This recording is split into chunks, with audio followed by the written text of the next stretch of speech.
अखबार में लिखा हुआ है कि पहले इस कन्या ने, इस लड़की ने अपने पति को पहले जहर देने की कोशिश करी, 12 गोलियां नींद की उसे खिला दी और फिर जब भी उसकी मौत नहीं हुई तो उसको अपने प्रेमी के साथ, जिसके साथ उसके अवैध संबंध थे, उसके साथ इसको करंट दे दे के मार डाला, तड़पाया गया उसको। लेकिन अखबार की हेडिंग क्या लिखती है? करवा चौथ का दिन और थप्पड़ का खौफनाक बदला, दिल्ली में सुष्मिता ने तड़पा तड़पा कर क्यों ली करण की जान। इस तरह विष कन्याओं को एक मासूम बना दिया जाता है एक हेडिंग के द्वारा सिर्फ, जबकि उसी खबर के नीचे वही लिखा है जो मैंने आपको पढ़ के सुनाया है अभी। नमस्कार, मैं दिल्ली से गुलशन पहुंचा, फाइट फॉर जुडिशियल रिफॉर्म से। जैसा कि आप जानते हैं कि हमारी कोशिश हो रही है देश की सभी अदालतों के अंदर ऑडियो वीडियो रिकॉर्डिंग हो, ट्रांसपेरेंसी, अकाउंटेबिलिटी बढ़े, जिससे कि न्याय मिले, ऐसी खबरों के अंदर भी न्याय मिले।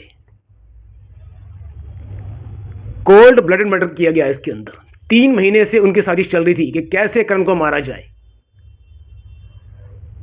क्यों? क्योंकि उसका अवैध संबंध हो गया था किसी राहुल नाम के आदमी के साथ में, जो करण का ही कजन था। तो फिर कहां से ये मासूम हुई? फिर ये 3 महीने से प्लानिंग चल रही थी, तो उससे पहले पता नहीं कितने साल से उसका संबंध भी होगा उसके साथ में। लेकिन खबर में क्या बना दिया गया कि करण ने उसको थप्पड़ मारा करवा चौथ के दिन। अरे वो करवा चौथ का व्रत किसके लिए रही थी? जो पत्नी पतिव्रता नहीं है उसके करवा चौथ के व्रत की वैल्यू क्या? फिर दिखावा ही तो है ना वो। उसके मन में क्या कौन जानता है। मैं आपको खबर पढ़ के सुनाता हूं, आप खुद देखिएगा कि कैसे ये अखबार आज की डेट के अंदर हर अपराध का महिमा मंडन कर रहे हैं। अपराधियों को ऐसे कवर दे रहे हैं उसको जैसे कि ये उससे कोई फीस लेके बैठे हों। सच को सच नहीं बोल सकते ये लोग। जब उसको विष दिया तो उसको क्यों नहीं लिखा इसके ऊपर विष कन्या? फिर क्या ये विष कन्या नहीं है जिसने करण के विश्वास का फायदा उठाया? करण जानता था कि उसका संबंध बाहर है, लेकिन फिर भी वो उसके साथ रह रहा था। क्यों रह रहा होगा? समाज के डर से कि इज्जत बनी रहे। गलती करती हैं आज की डेट में लड़कियां गए, पत्नियां गए, पर इज्जत किसी खराब होती है? परिवार की। उस इज्जत के डर से जिस दिन हम पुरुषों ने इस तरह की इज्जत को ध्यान देना छोड़ दिया तो कितनी ही लड़कियां घर के बाहर धक्के खा रही होंगी, जाती रहे कोर्ट। वो यही खबर सुनिए पहले आप। तारीख 19 अक्टूबर 2024, अखबार में खबर ही मैंने अभी पढ़ी है 22 जुलाई 2025 को। जैसा कि आप जानते हैं सोशल मीडिया में खबर जो आती है, एनबीटी की अखबार की खबर आई है, नवभारत टाइम्स की। तारीख 19 अक्टूबर 2024, एक दिन बाद ही करवा चौथ का त्योहार था। बाकी सुहागनों की तरह सुष्मिता भी करण की लंबी उम्र के लिए व्रत रखने की तैयारी कर रही थी। पहली लाइन ही देखो इसके अंदर, बाकी सुहागिनों की तरह अपने पति करण, जिसका अवैध संबंध है, वो अपने पति करण की लंबी उम्र की कामना कैसे कर सकती है? वो नहीं कर सकती। वो मैं नहीं मानता कम से कम इस बात के बारे में। मगर शायद खुद करण को भी अंदाजा नहीं होगा कि इसी दिन उसकी किस्मत का फैसला भी हो जाएगा। दिल्ली के उत्तम नगर के करण देव और सुष्मिता की जिंदगी भी आम शादीशुदा कपल्स की तरह शांति से चल रही थी। 6 साल की बेटी भी थी। जिसका अवैध संबंध हो उसकी कैसे घर में शांति हो सकती है? उस घर के अंदर, चाहे वो आपस में बहुत पढ़े लिखे हों, बहुत समझदार हों, कोई आपस में कन्वर्सेशन ना करें, लेकिन तनाव तो होगा ही उस घर के अंदर। बिल्कुल तनाव होगा उसके अंदर, उस घर के अंदर। लेकिन 19 अक्टूबर को कुछ ऐसा हुआ जिसने सब कुछ बदल कर रख दिया। एक ऐसी घटना जिसका अंजाम करण की मौत के रूप में सामने आया। दिल्ली में कुछ ही दिन पहले यह दिल दहलाने वाली घटना सामने आई है। पुलिस के मुताबिक सुष्मिता ने अपने प्रेमी, इसमें लिखा है देखिए प्रेमी, के साथ मिलकर 36 साल के कारोबारी के पति की खौफनाक मौत दे दी। सुष्मिता के मन में गुस्सा इतना ज्यादा भरा था कि पहले उसने जहर दिया। जब जहर से मौत नहीं हुई तो कुर्सी से बांधकर करंट से दे देकर तड़पा के मार डाला। पुलिस को अपनी जांच में पता चला है कि आर्टिफिशियल ज्वेलरी का कारोबार करने वाले करण अक्सर अपनी पत्नी सुष्मिता के साथ मारपीट किया करता था। ये कौन बता रहा है? ये सुष्मिता बता रही है अपने पति करण को मारने के बाद। मारपीट करना और जान से मार देने में कितना अंतर है? क्या करण के पास इतनी ताकत नहीं थी कि सुष्मिता को जान से मार देता, राहुल को मार देता? बिल्कुल होगी। लेकिन यही तथाकथित समाज पुरुषों को रोक के रखा हुआ है। अपनी बेटी का सोचा होगा उसने। क्या सुष्मिता ने सोचा अपनी बेटी के बारे में कि 6 साल की बेटी का क्या होगा फ्यूचर, उसका क्या कहलाया जाएगा? उस 6 साल की बच्ची के पिता को तो उसने मार दिया, खुद जेल चली गई। जेल ना भी जाती तो क्या बाहर वो अपनी बच्ची को सही अच्छे संस्कार दे सकती थी? वो क्या संस्कार देती उसको? क्या सिखाती? कि शादी करने के बाद भी किसी और से अफेयर करना? और क्या सिखाती? किसी और से प्यार करना? अगर आपको साथ नहीं रहना तो शांति से अलग हो जाओ ना। जान से मारने का क्या मतलब है? बोल दो कि नहीं जी मेरे को साथ नहीं रहना। बहुत सारे तरीके होते हैं। लड़कियों के पास तो डिवोर्स लेने के बहुत सारे तरीके हैं, इतने सारे तरीके हैं कि उसकी गिनती ही नहीं है। उनको डिवोर्स मांगने में मिल भी जाता है। लेकिन हमारे देश की कोर्ट भी अजीब है। लड़की कहती है मेरे को डिवोर्स नहीं चाहिए, मैं साथ रहना चाहती हूं, और साथ रहती भी नहीं है। रहती है तो फिर जीना हराम कर देती है। लेकिन कोर्ट फिर भी डिवोर्स ग्रांट नहीं करती।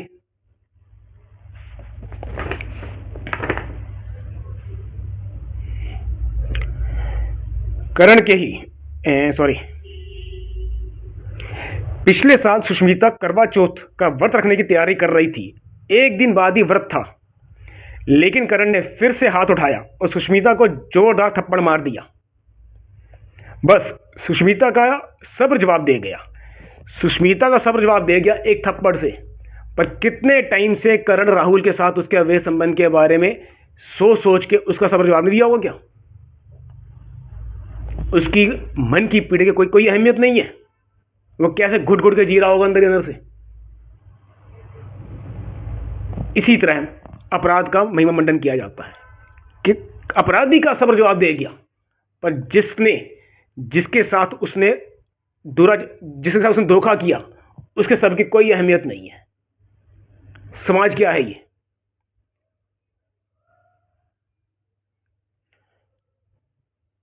जिस पति के लिए लंबी उम्र का व्रत रखने जा रही थी, उसी ने एक बार फिर हाथ उठाया।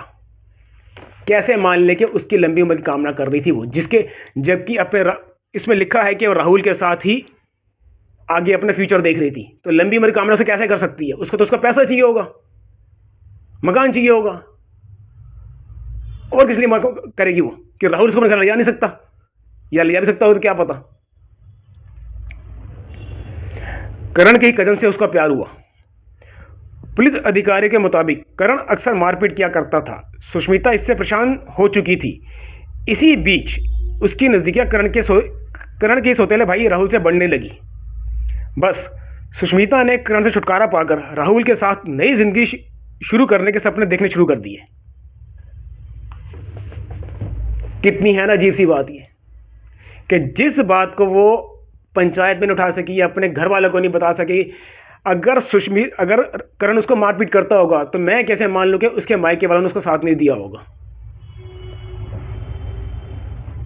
सब मैनिपुलेटिंग लग रहा है इसके अंदर, जैसी अक्सर बाद में केसों के अंदर लिख दिया जाता है। 3 महीने पहले रची साजिश, कोल्ड ब्लड मर्डर इसे कहते हैं। ठंडे दिमाग से सोचा गया किस दिन कब क्या करना है। एकदम से थप्पड़ मारने के बाद उठाया गया कोई कदम नहीं है कि थप्पड़ खाया और अभी से उसने हमला कर दिया वापस। ठंडे दिमाग सोच के, इस ठंडे दिमाग के अंदर वो अपनी गृहस्थी को दोबारा सजाने के बारे में सोच सकती थी। अपनी गलती का रियलाइज भी कर सकती थी वो कि मैंने गलती करी है, इसलिए करण थप्पड़ मारा है मेरे को। वो नहीं सोचा उसने। यही संस्कार लगता है आज की डेट में अपनी माएँ अपनी बच्चियों को दे रही हैं कि अपनी गलती मत देखो, अपनी गलती करने के बाद जो सामने वाले का रिएक्शन है उस रिएक्शन पे एक्शन करो। किस लिए? सुष्मिता के मन में यह बात घर कर गई कि करण से छुटकारा पाने का एक ही उपाय है, वो है उसकी मौत। तलाक नहीं सोचा उसने, सेपरेशन नहीं सोचा उसने, अपनी 6 साल की बच्ची को लेके अलग चली जाती? क्या इतनी उसके हाथ पर, जिस हिसाब से उसने बताया गया कि उसने उसको करण को उसने मारा, उसने, इट मीन्स कि उसके हाथ पैर सब सही सलामत होंगे, पर एक दिमाग सही नहीं था उसका बस एक। अगर दिमाग सही होता तो और बहुत से तरीके थे करण से अलग होने के, पर उसकी मौत में उसको सब कुछ मिल रहा था। उसका मकान भी होगा, जो भी होगा, मकान, बैंक बैलेंस, प्रॉपर्टी इत्यादि, जो वट जो भी होगा। उसने राहुल से कहा कि यही एक रास्ता है। दोनों ने मिलकर साजिश रचना शुरू कर दिया। दोनों की प्लानिंग थी कि यह घटना पूरी तरह से एक्सीडेंट लगे। ये देखिए, इसे ही कहते हैं कोल्ड ब्लड मर्डर। तो मैं क्यों ना इसे बोलूं विष कन्या। पहले सुष्मिता ने करण के खाने में 12 नींद की गोलियां मिला दी, लेकिन जब करण की मौत नहीं हुई तो राहुल के साथ मिलकर उसे बिजली के झटके दे देकर मार डाला। अब यहां पे आप बताइए क्या है ये? एक तो विष कन्या है ये, और दूसरे समय क्या है इसको, और कौन से इसको नाम देना चाहेंगे इसको आप? जब जहर से नहीं मरा तो तड़पा तड़पा कर मार डाला उसको। आप खुद एक छोटा सा करंट खा के देखिए अपने हाथ में, कोई नंगी तार को छू के, चल जाएगा पता करंट झटका क्या होता है। चाहे वो नींद के अंदर भी होगा, पर पीड़ा तो महसूस कर रहा होगा ना वो। तो कैसे इस पूरी खबर के अंदर हेडिंग के अंदर इसको बना दिया मासूम, कि करवा चौथ का दिन थप्पड़ मारा उसके पति ने तो उसका बदला लिया उसने। ये नहीं बोला हेडिंग के अंदर कि पहले जहर दिया, फिर करंट दिया, फिर सुष्मिता ने अपने अवैध संबंध वाले प्रेमी के साथ उसको मार दिया। हेडिंग इसके ये बननी चाहिए थी, पर मासूम बना दिया जाता है इसको। योजना यही थी कि सभी को ये एक्सीडेंट लगे, लेकिन दोनों की इंस्टा चैट से पूरी पोल खुल गई। अब दोनों पुलिस की गिरफ्त के अंदर हैं। उन दोनों की पुलिस की गिरफ्त में होने के बावजूद भी क्या होगा? क्या वो जेल में इस टाइम चक्की पीस रहे होंगे? जुडिशियल कस्टडी के अंदर वो इस टाइम आराम से रोटी खा रहे होंगे, सो रहे होंगे वो। और कुछ टाइम के बाद कोई ना कोई वकील उनको किसी न किसी तरीके से जमानत दिलवा के बाहर लेके आ जाएगा। उसके बाद क्या होगा? क्या उनको फांसी होगी? एक 6 साल की बच्ची से उसके पिता का साया छीनना क्या कम छोटा अपराध है ये?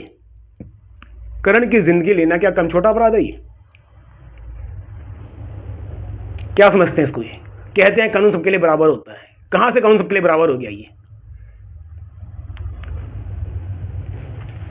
अगर यही घटना कहीं आज से मान लीजिए कि 100-150 साल पहले हुई होती, हमारे इस जुडिशियल सिस्टम से पहले, मैं सिर्फ इस विष कन्या की बात नहीं करता, कोई आदमी भी अगर गलती करता तो क्या इस तरह वो समाज में अपनी इज्जत बनाए रह सकता था? आदमी दबंग होता तो सामने उसकी इज्जत करते, लेकिन पीछे क्या होता उसका? इसीलिए पहले कहा था गांव से बिरादरी से बाहर। आज किसी को ये डर तो है नहीं कि बिरादरी क्या चीज़ है, कुछ नहीं बची। और हमारे देश की कोर्ट, वो तो वैसे ही, इसकी तो जितनी तारीफ की जाए हमारे कोर्ट की, तो जितनी तारीफ की जाए उतनी कम है हमारे देश को बर्बाद करने के लिए। सामने दिख रहा एविडेंस होता है, कि साफ साफ दिख रहा होता है कि वीडियो के अंदर कोई रिश्वत ले रहा है, कोई क्या कर रहा है, कोई क्या है, पर उसके लिए भी विवेचना की जाती है कि नहीं पहले ट्रायल चलेगा इसका। अरे ट्रायल चलाओ, लेकिन कम से कम पहली 1-2 डेट के अंदर वो एविडेंस तो चेक कर लो, जिस एविडेंस के बेस पे आपने मुकदमा दाखिल किया है। किंतु परंतु लगा के विक्टिम फ्रेंडली कोर्ट नहीं है, क्रिमिनल फ्रेंडली कोर्ट बन चुके हैं हमारे देश की। अगर विक्टिम फ्रेंडली कोर्ट होती तो आज ही हमारे देश का ये हाल नहीं होता। इस तरह समाज के अंदर माहौल नहीं बनता, और ना ही विष कन्याओं को अखबार महिमा मंडन करते, उनकी गलतियों को छुपाते। विष कन्या है तो बोलो, साफ साफ हेडिंग में बोलो कि उसने अपने पति को अपने प्रेमी के साथ मिलकर मार डाला। पहले जहर दिया, फिर बाद में जहर से भी नहीं मरा तो करंट से देके मार डाला। हेडिंग ये होनी चाहिए इनकी। अगर आपको लगता है कि ये खबर जो मैंने बताई है इस पर कुछ है, तो कम से कम अखबार वालों को मेल भेजना शुरू कर दीजिए कि आप महिमा मंडन बंद कीजिए अपराधियों को, चाहे वो माफिया डाउन हो, चाहे वो कोई गली का छोटा मोटा गुंडा क्यों ना हो। सच को सच लिखने की हिम्मत कीजिए आप। बाइजनेस छोड़िए। अगर समाज चाहते हैं, अगर कोई गाड़ी ख़राब होती है तो गाड़ी के अंदर 10 कमियां हैं तो हमें 10 कमियों को अपने मैकेनिक को बताना पड़ता है कि ये कमियां इसके अंदर है, तभी वो मैकेनिक ठीक कर सकता है। इसी तरह समाज और जुडिशल के अंदर, अदालतों के अंदर कुछ कमियां हैं तो हमें उन कमियों को जोर जोर से बोल के बताना ही पड़ेगा। कंटेम्प्ट के डर से अगर चुप हो गए तो सुधार नहीं होगा। जब तक हम कमियां नहीं बताएंगे तो सुधार नहीं होगा। नाम लेके बताना पड़ेगा कि उस जगह पर उन जज साहब की कोर्ट के अंदर वो पेशकार, वो जज साहब इस तरह उस तरह फलाना ढिकाना, जो भी आपकी ग्रीवेंस हो उसको बोलना पड़ेगा आपको। वीडियो पे नहीं बोल सकते तो लेटर लिख के भेजना शुरू कर दीजिए आप। इंपैक्ट पड़ता है इसका, तभी देश में सुधार होगा। अदरवाइज हो सकता है कल को मेरी या आपकी खबर कोई इस तरह की छप रही हो, किसी और घटना के अंदर किसी अपराधी का फिर महिमा मंडन हो रहा होगा उसके अंदर, जज साहब देख रहे होंगे नहीं जी कौन सा वकील स्ट्रांग है, उनको दिख रहा होगा कि प्राइमा फेसी एविडेंस इसके अंदर है, इंस्टा चैट वगैरह जो भी सबूत उनको मिले होंगे वट एवर, लेकिन फिर भी बेल मिल जाएगी उसको। जी क्यों बेल मिलेगी आखिर? क्यों उसको इन दोनों को लाइफ सेंटेंस क्यों नहीं मिलेगा? इनको क्यों इनको फांसी की सजा मिलेगी? ऐसों को सिर्फ जो ठंडे दिमाग से काम करते हैं उनको फांसी की सजा से कम की सजा होनी ही नहीं चाहिए, तभी देश के अंदर अपराध कम होगा। अदरवाइज अपराध कम नहीं हो सकता। और फांसी की सजा भी राष्ट्रपति तक की अपील की नहीं है, 1 2 3 स्टेप होने चाहिए उसमें मैक्सिमम बस। उसके बाद और पहले स्टेप में डेट फिक्स कर दी जाए कि अगर इस डेट तक कोई क्या नाम है आखिरी तीसरा स्टेप भी अगर फैसला नहीं देता तो आपको फांसी मिलेगी ही मिलेगी। कुछ इस तरह के अलग से हमें कानून और इम्प्लीमेंटेशन को करवाना होगा, तभी देश में सुधार होगा। कि भय बिन प्रीत नहीं होती, इनको भय नहीं था तभी इन्होंने ऐसा काम किया। भय होता तो ये कुछ और ढंग से सोचते फिर ये। आज किसी को भय नहीं है। अगर आपको लगता है कि हमारी वीडियो कुछ सुधार की दिशा में आपकी सोच को परिवर्तन भी कर सकती हैं अगर, और किसी और को परिवर्तन कर सकती हैं, तो कृपया इन वीडियो को मैक्सिमम शेयर कर दीजिए, लाइक कर दीजिए, जिससे कि हमारी आने वाली जनरेशन को इस तरह का भारत ना मिले जैसा भारत आज हमारे देश में हो चुका है। एक नया उभरता हुआ विकसित भारत मिले जहाँ पे संस्कारों की अहमियत हो, चाहे वो कानून लिखे हों या ना लिखे हों। हर परिवार समाज के कुछ बिरादरी कानून होते हैं, उनको लोग समझें और उसका पालन करें, जिससे कि इस तरह के अपराध ना हो। धन्यवाद आपका।